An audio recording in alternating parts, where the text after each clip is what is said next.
अगाय mummy एवढा भात काय मोठं नियोजन दिसाले. अरे म्हणजे काय, आज एकदम खास नियोजन आहे. काय करणार काय? गरमागरम मसाले भात. होय काय? हां, चालतंय कर कर लवकर. आज मी जे अनुभवले ते माझ्या आयुष्यातील एक खास क्षण ठरलाय. तो पहिला घास आणि डोळ्यातलं पाणी. कधी कधी शब्द नसतात तरी त्या डोळ्यातून प्रेमाची भाषा उमटतेच.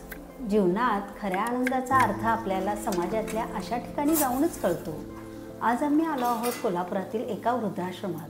तिथल्या आजी आजोबांना भेटायला. आम्ही ठरवलंय आज त्यांच्या ताटात घरचं प्रेम वाढायचं. आणि हे सर्व करताना साक्षी कॅटरिंगचे सर्वेसर्वा आशुतोषने आम्हाला मदत केली. मला आई वडील नाही, पण या पंक्तीत मला माझ्या आईवडिलांचा भास झाला. म्हणतात ना, एखाद्या माणसाची किंमत तो गेल्यावरच कळते, तसे आज आपल्याकडे या गुरवताई आणि त्यांचं टेस्टी चव म्हणून त्यांचं चॅनल आहे. आणि त्याचबरोबर हा साक्षी कॅटर्सवाला आशुतोष गडकरी, हे दोघं आपल्याकडं आलेत. आजी आजोबांना एक वेगळी चव द्यायची या उद्देशाने ते इथं आलेले आहेत. आपल्या ह्या आनंद आश्रमामध्ये तुमचं बाळानं खूप खूप स्वागत आहे. आणि असाच तुमचा जो व्यवसाय आहे तो पुढं जाऊ दे. धन्यवाद. छान तुमच्यासाठी वेगळा पुलाव केलेला आहे, तो नक्की तुम्हाला आवडणार आहे. आणि आणखीन सांगायचं म्हणजे ही तरुण मुलं हे जे व्यवसाय करतात ते फार बरं वाटतं बाळांनो.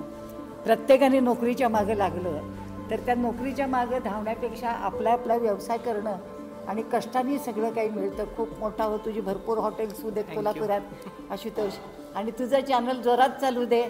खूप खूप शुभेच्छा. धन्यवाद. स्वामी समर्थपणे पाठीशी राहू. शिजलं काय? शिजला की.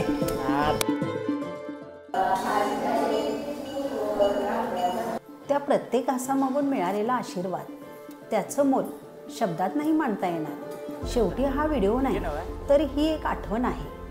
आपल्यालाही वेळ काढून समाजासाठी काहीतरी केलं पाहिजे. कारण शेवटी दिलेलं प्रेमच परत आपल्याकडे येते. तर मग मला जशी आई वडिलांची आठवण आली तशी तुम्हाला पण आली का?